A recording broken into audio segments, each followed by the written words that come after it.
2 hours ago, the most powerful warship ever built by human hands turned its bow away from the Persian Gulf and ran. Not retreated, not repositioned, ran. The USS Gerald R. Ford, CVN-78, the crown jewel of American naval supremacy, a floating fortress stretching nearly 340 meters and displacing over 100,000 tons, is right now cutting through the eastern Mediterranean at emergency speed, heading for the sheltered waters of Suda Bay in Crete.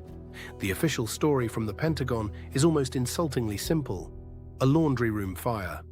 They want you to believe that the most advanced warship in the history of human civilization, a vessel equipped with electromagnetic aircraft launch systems, next-generation radar arrays, and enough firepower to reshape a continent, was forced to abandon its operational theater because of a fire in the laundry room.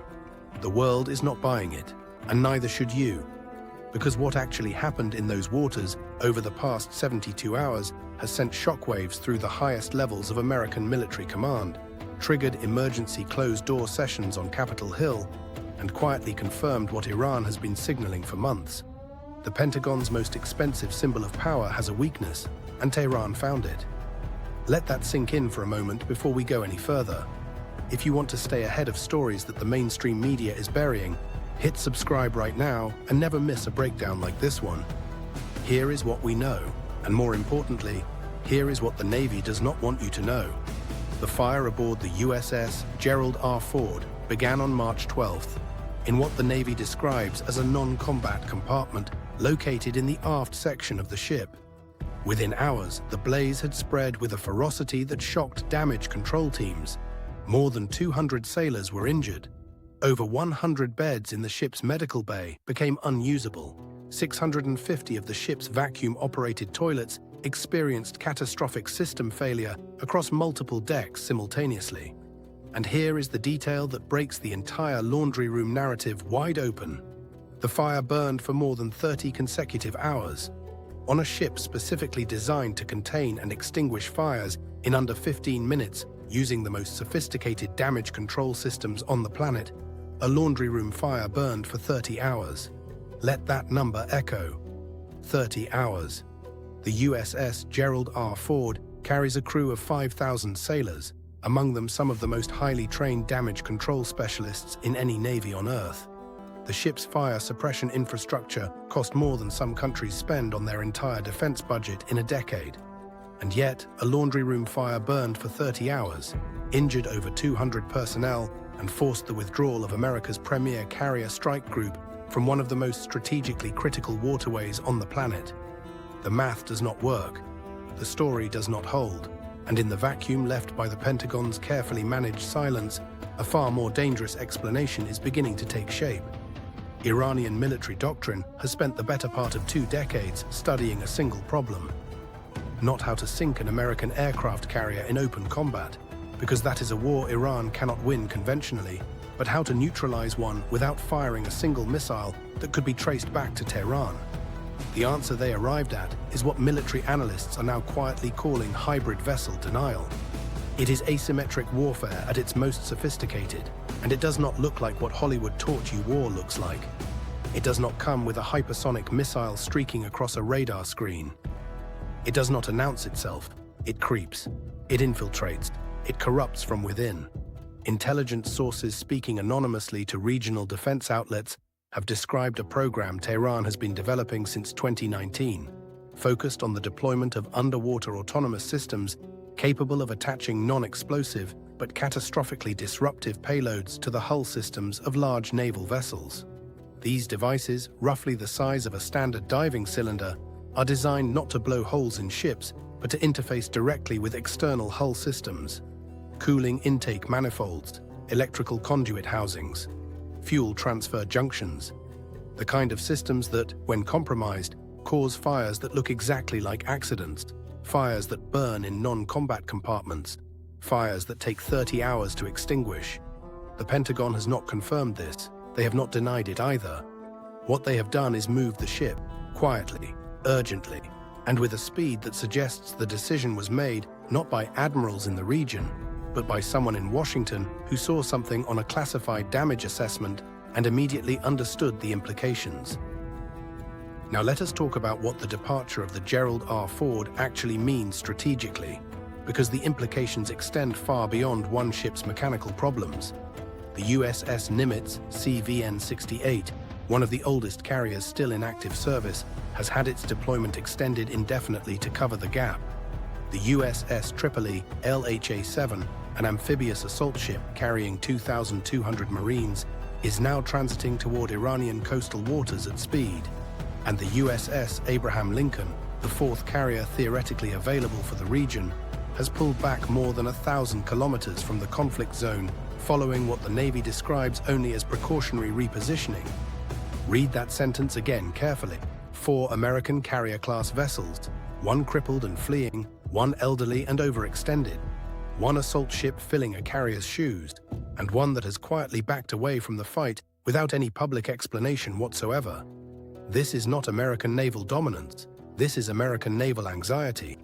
And in Tehran, in the underground command centers buried beneath the Alborz Mountains, the generals watching these movements understand exactly what they are looking at.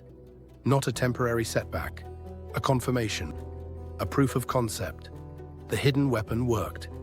The economic detonation that followed the Gerald R. Ford's withdrawal has been immediate and violent.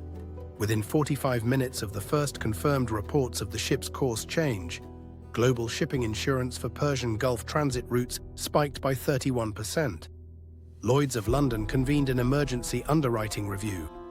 3 major container shipping companies quietly rerouted vessels away from the Strait of Hormuz, adding 11 days to delivery schedules and triggering automatic penalty clauses in contracts worth billions.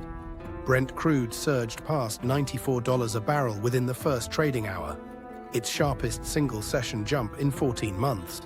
The reason is not complicated. The USS Gerald R. Ford and its carrier strike group exist, operationally, as a physical guarantee to the global shipping community that the Strait of Hormuz will remain open. 21 million barrels of oil pass through that choke point every single day, 17% of the world's total oil supply.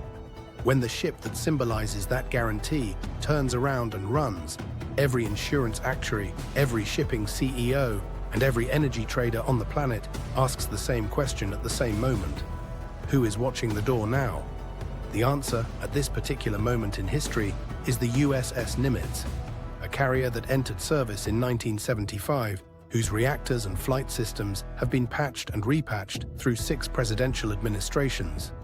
Against Iran that has spent 20 years developing swarming drone technology, underwater autonomous systems, and shore-based anti-ship missile batteries that can reach any vessel in the Gulf within 4 minutes of launch. The market understands this asymmetry even when the Pentagon refuses to acknowledge it publicly. The Allied response has not been what Washington hoped. NATO partners, watching the situation develop with growing alarm, have declined to contribute additional naval assets to the Gulf. Germany's defense ministry issued a statement calling for diplomatic engagement, carefully avoiding any language that could be interpreted as military solidarity with the American position. France, whose naval attaché in Bahrain has reportedly been in direct communication with the Quai d'Orsay every 6 hours since the Ford's departure, has publicly called for restraint on all sides. Even the United Kingdom, Washington's most reliable partner, has limited its public posture to expressions of concern, with the Royal Navy confirming that HMS Queen Elizabeth and her strike group will not be redirected toward the Gulf at this time. The isolation is not total, but it is visible, and visibility in geopolitics is everything.